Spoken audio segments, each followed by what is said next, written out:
Welcome to this podcast called Unveiling Her Story, Conversations with a Goddess. I am your host, Julia, and I'm a visionary, mom, wife, mentor, tantrika, truth seeker, creator of more than 5 million euros in sales, and owner of this amazing coaching business since 2017. With my brand, Julia Spiritual Living and Luxury Goddess, and this podcast, I support you in exploring your womanhood, your femininity, your real feminine force, in a way that leads you to becoming who you came here to be, to fulfill your soul's purpose, be a sovereign human being, and become free, alive, and blissed out.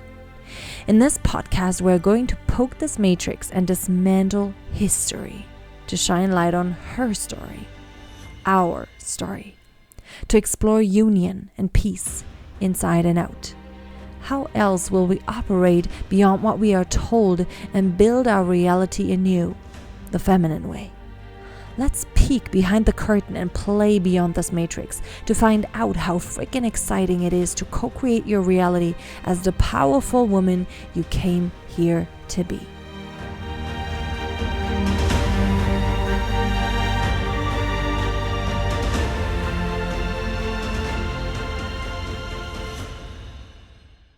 Welcome to a new episode in which I want to talk about one of the most important topics, I believe, for us women here on earth right now, because we can talk about all these super interesting topics and super spiritual topics. We can talk about more of history and her story and how everything came to be, how the earth descended after the ascension of it. And we can talk about the goddess, Mother Earth, God, all the spiritual entities and realms and beings.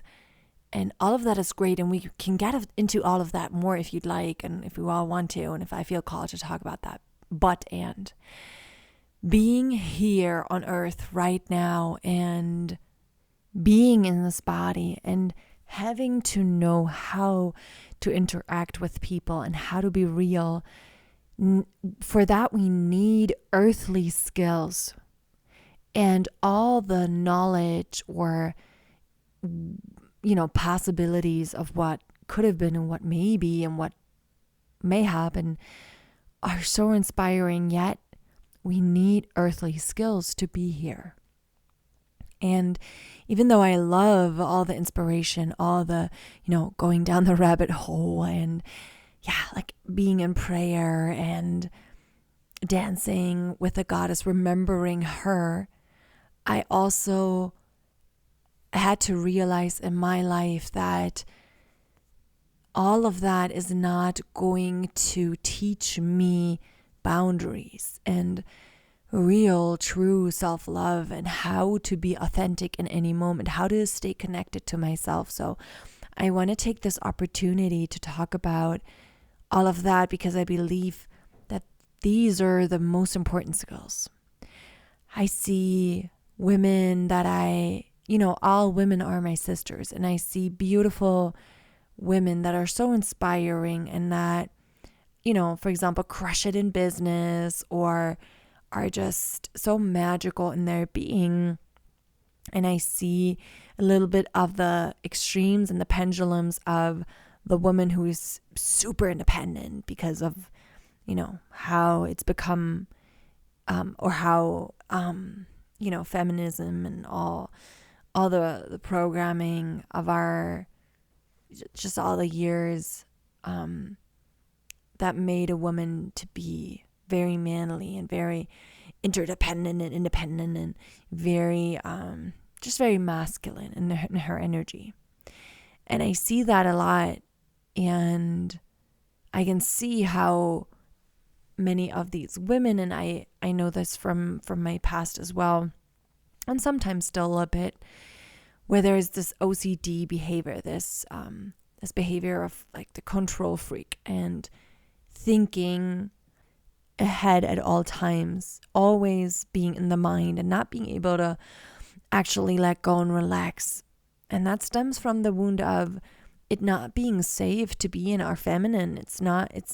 We didn't learn that it is safe to receive and be held. And so we're always in our mind to be in control because that seemingly is more safe. And then I see the other side of the pendulum. I see the other extreme, which is the woman who is so flowy, so much in her feminine, which I would prefer because that's the feminine. But then she is just flowing and there is no structure. And so she sometimes can get lost in her flow where she's not holding herself enough because the masculine is lacking, like the masculine in herself for her in a feminine, which, can be great. But I feel in that moment we're lacking a little bit the connection to being in our bodies and being here on earth. So we're lacking a little bit the earthly ways because we are here right now. And especially if we choose to hold containers like I do, like hold space, or if we wanting to do projects where we're letting in other people, basically anything where we're letting in other people, because then their space holding is needed, and there we need the masculine. And we don't have to be over masculine for that, but just we have to know how to cultivate the inner masculine and how to hold space for ourselves and for others. And so I want to offer a few pieces here because with my upbringing, I just learned to feel the other person to be safe. So with my upbringing, I did not ever know boundaries. And I also never knew how to be in touch with myself and feel what I need before I feel the other person. So I was very much, hyper alerted, or how you say, like alerted all the time in my nervous system, ready to react to what I felt was needed so that I will feel safe and loved. And that led to the trauma response of people pleasing and fawning most of the time. And when I became aware of that was when I became aware too that I was still in what we call, or what we can call in our world, in a codependency and trauma bonding, because I didn't know how to relate differently. I just didn't know. I didn't know there's another way to relate. Just as much as I still always felt that a person that I interact with or relate to is either above me or below me. Just that was the only way I knew. Relationship to me meant hierarchy. And not on a conscious level, not that I really ever felt I was better or worse than anyone, but unconsciously, right? It's like awakening to anything where you're like, whoa, I didn't know that exists. Whoa, I didn't know I can be this way. Whoa. And I had these awakenings many times. For example, the first time was actually when my son was born in 2015. My husband and my son was born. He now is 9 years old in this moment. And when he was born, I kind of awakened to the fact that you can change limiting beliefs. I didn't even know they were called limiting beliefs. And I was like, what? You can change what you believe? Whoa. Like, I thought I'm stuck with what I believe. I thought I'm stuck with who I am. I didn't know that was possible, right? So we awaken to layers upon layers of this life and what it means to be on earth in this body. And so that's really when my spiritual journey started, was the initiation of giving birth to my son and then becoming a mom, where I completely lost myself. And I wasn't in touch before much either, but then I really lost myself. There was no more contact. I was just numb and just like functioning and automated. And so that's when I kind of awoke to those possibilities and realms and layers of this existence, where I understood, whoa, in order to really be happy here, I have to understand that I have used strategies to be here because I thought these were the only strategies, but really these strategies are seemingly making me feel safe and loved, but not truly, because I'm separated from myself, and I'm in fear mode, and I'm in hierarchy, and codependency, trauma bonding, people pleasing, fawning, all those things. And so this is when I really started doing the work that brought me furthest. Really brought me furthest. And again, this is not to shame anyone. This is not to judge anyone. I, again, have carried many of those traits, or can still see my shadows right now, of course. It is for you, it is to offer a reflection, contemplation, a way for us to feel into where we're still hiding and where we're still kind of like acting out and compensating in the way we are.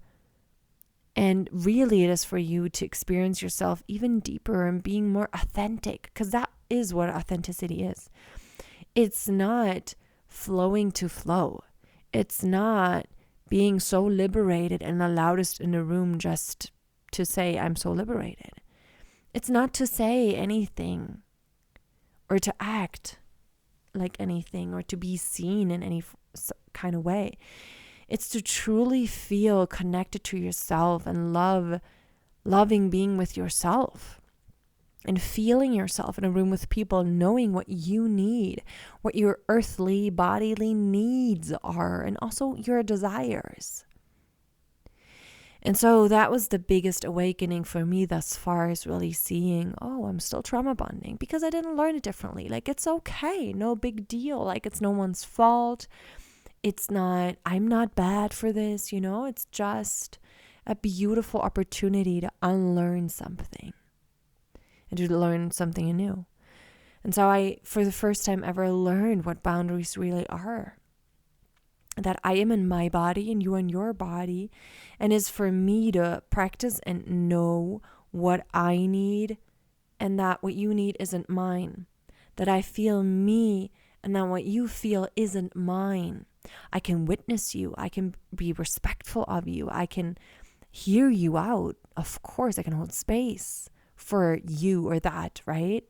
But to be clear about that is not my responsibility. That now I don't need to do this or feel this way or go about this. And yeah, that was one of the biggest liberations for me, especially too with the people pleasing, because it goes hand in hand, boundaries and people pleasing. Because if you are used to feeling the other person and not being too much for the other person, you really have to breathe. I had a moment just a week ago where I made an appointment for a facial that I actually just had today, and I wrote the wrong email address. I just, changed up the letters by accident. And so I called to make sure, I did it all right and all the things, that it doesn't get canceled, whatever. And so I was talking to her on the phone and explaining, and at one point she was getting a little angry with me, a little impatient. And she said, "You're losing me here." And I could feel that would have been a moment where I would shrink usually in my belly, and where I would just try to please the other person. But this time I could feel myself still, and I was breathing and staying big in my energy and staying grounded and having compassion for the woman that, this was a lot for her, but that it wasn't my responsibility in this moment to be any different, because I was being polite, I was being kind, and that's just what I needed in that moment. And it was for her to do that job, because it seemed to be her job. So just noticing in these moments too, or I was at a beautiful retreat just last week here in Sedona, and all these different beautiful women, all the facets of all the parts of me where I know in the past I would have been triggered by a few women, but I wasn't, because I could just observe and stay in touch with myself and notice the mirrors and like what they showed me in that moment is such a beautiful experience, and all from staying in touch with me, breath and noticing, observation, non-judgment, and noticing when I judge, oh, great, like that's a mirror. What does it show me? Does it want to show me a boundary? Does it want to show me that that is a part that I still reject? What does it show me, right? Is it something that I am, but I'm like kind of pushing away? Because we're all of it. We're any form of expression. So if we see something expressed that, we have a trigger with, it either wants to show us that we want to live more of that and embody that facet, or it wants to show us we want to draw a boundary and actually be distant from what we see. Not to push it away, but just we wouldn't choose it. And so during that retreat, I could really observe how far I've come, that I didn't need any validation there. I didn't need any of that. I could just observe in any moment. Oh, interesting. Now I'm wanting love. Now I'm wanting to be seen. Oh, great. Well, let's love me and let's see me then, because I'm here for that. I don't need anyone else to. I don't need to believe in the illusion that anyone else needs to do that for me. And the more I do see myself, and the more I am there for myself, and the more I observe and I am being honest with myself on what is truly happening, I love myself. And then I will be loved. Like, it will be reflected on the outside, of course, because that's what's happening in the inside, and our outer world will always reflect what's happening inside of us. So I just wanted to share that with you, that we can do all the beautiful things, and I'm here for all of it.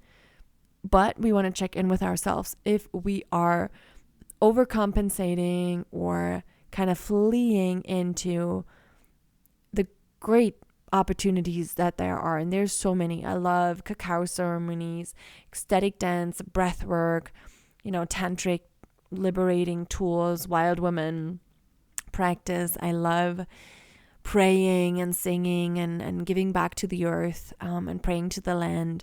And I love all of it. I'm so here for it. But we have to be super honest if we're misusing any of that to not feel what we're feeling, to not face our shadows, to not be with what is surfacing. And there is no judgment, because we can only ever know that ourselves. And we just have to be so honest about that with ourselves. So I just wanted to share that with you and invite you to reflect on where you are pushing away certain feelings, and where you tend to go in a certain direction of expressing and just questioning in a just loving way. Is this your truest expression? Are you being authentic here? Or are you being so calm in moments to just hide? Or are you being so loud to make sure everyone knows you're liberated? Or are you still fawning and people pleasing and just saying things that you don't actually felt into to then speak? Because those are just examples, but that is what in the end makes you feel alive. When I'm in touch with me, truly, I feel myself, I feel my body, I feel my needs, I feel my desires. I can feel the dynamics of relating and in interactions or relationships. I can be even more truthful, and more truthful I am with me, the more authentic I feel, the more relaxed and regulated I feel, because there's no discrepancy in my body. There's no acting. There's no discrepancy for my nervous system, for my body, because the body never lies and the nervous system knows. So if you're acting out, you're going to feel tired. And you're also not going to feel as fulfilled, and always going to feel like you'll need entertainment or people around or whatever we flee into if you don't know how to be happy with you. And that may mean, first of all, meeting more of all of that you have pushed away, which can be, all the tears and all the anger. And that might not be comfortable, but after that, there's so much more peace. For me, truly, there's been a time of, now like 10 years of this work, but then really it was 2 intense years, 2021 until 2023, let's say the end of 2021 until the end of 2023. And those 2 years, I've done the most of the work to really release stuff and embody and integrate and learn boundaries and learn to have harder conversations and really like have them and breathe through them and name the sensations I had to let my body know that it is safe, and to really get used to having hard conversations and speaking my mind and my truth and letting my body know it's safe, like actually getting used to that. And now, of course, I have triggers. Of course, I have feelings that are uncomfortable, but I know how to hold them now. I know how to hold myself now. I know what helps me now. I'm so much in contact with myself that I can be with that, what arises. And so it's not that scary, dark force anymore that I battle, because I embrace it, and it's not an enemy. It's just a part of me. It's energy that wants to flow, and I let it.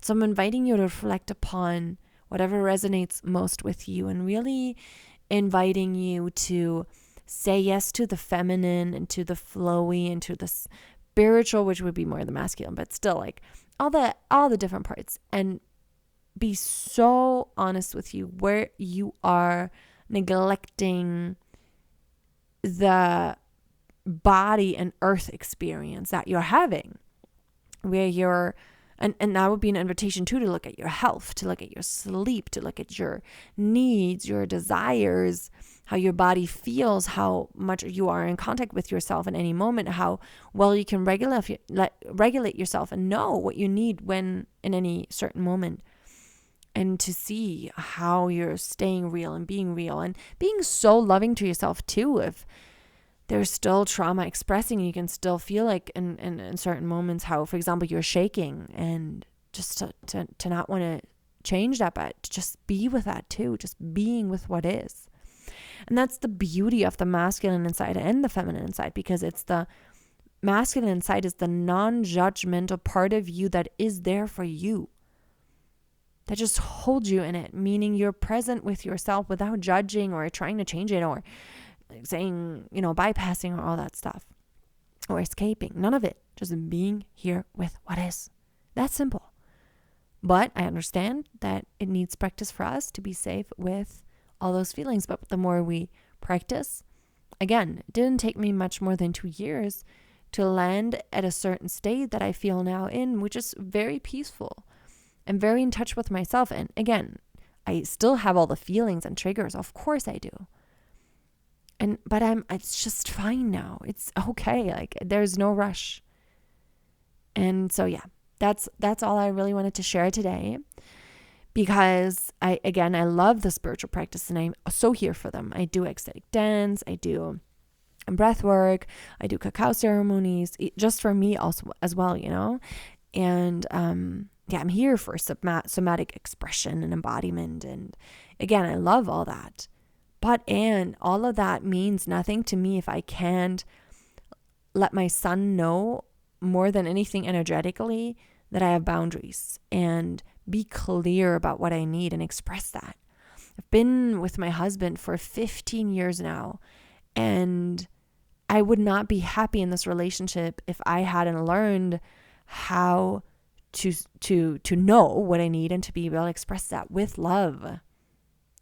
And so we really, really, really need to learn that and dig even deeper on what we truly desire and want. And not for him to change, not for another person to change, not getting stuck in this control freak behavior of, this is the only way, this is how it needs to be.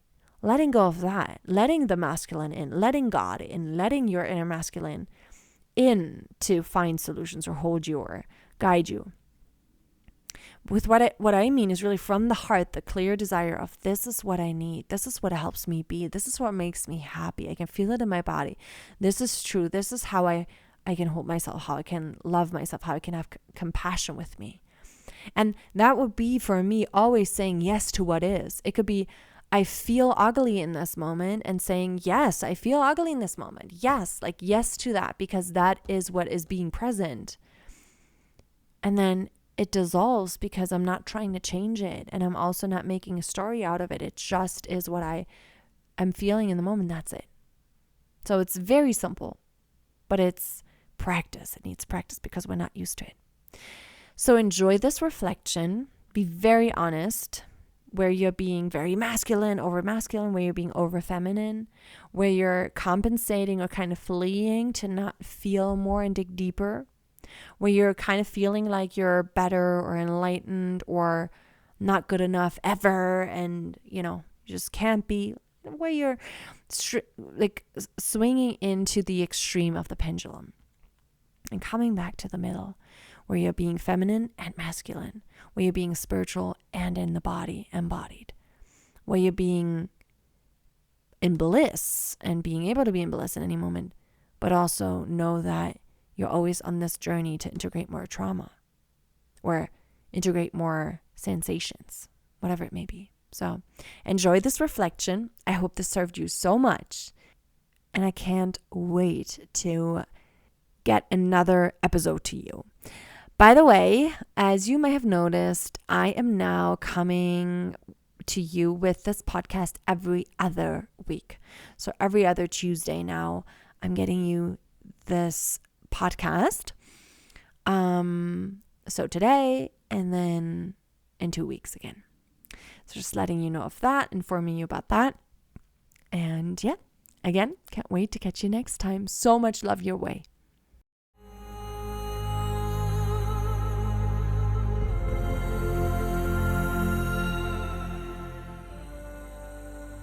That was today's episode of Unveiling Her Story, Conversations with the Goddess. I hope this episode and the whole podcast serves you. And if it does, I invite you to leave a 5-star review on Apple Podcasts or rank the podcast 5 stars on whatever platform you listen. And or subscribe, comment, or share, whatever feels right to you, so we can let all the women, all the truth seekers, tantrikas, priestesses know that this podcast is here to serve and support them as well. You can find information about current offers in the show notes. And if you have any questions, just shoot us an email to info@juliaspiritualliving.com. Connect with me on Instagram, YouTube, and TikTok. You can find links and social media handles in the show notes as well. Thank you from one woman to another. I deeply appreciate you seeking pleasure in this life and rising for you, your immediate surrounding, and for this whole world that we are co-creating. I'm so looking forward to our next encounter. Yours, Julia.